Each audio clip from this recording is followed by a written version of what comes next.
This episode's featured book is by Ben Bagdikian. It's entitled The Media Monopoly.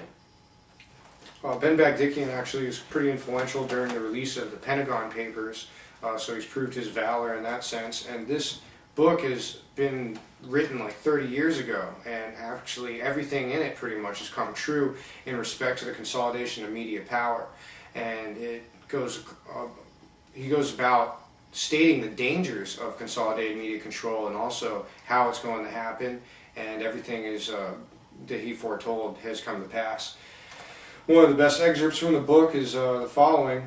Smaller independents have always helped provide an alternative and still do, but they have become ever more vulnerable to the power of the supergiants as the larger firm uses its greater financial resources to undercut the independent competitor on price and motion. In the process, consumers have become less influential than ever. Another excerpt is, perhaps the most troubling power of the new cartel is its control of the main body of news and public affairs information.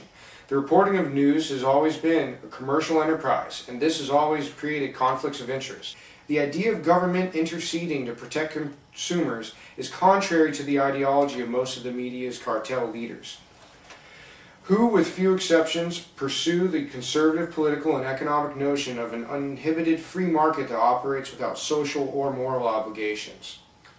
Which, of course, we're not in a free market at all because of the controls we've already explained about the FCC and who's allowed to broadcast, who's not allowed to broadcast.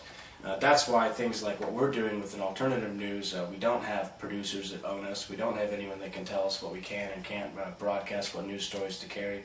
That's why supporting those groups is so important. That's why supporting groups like Access Humboldt is so important, and other independent outlets that are around the world. So please, we urge you to get Media Monopoly. It's an excellent book, and you can find it probably for cheap online, get a used copy. Or, of course, go to your local library, and they should be able to order you anything. Or a used bookstore.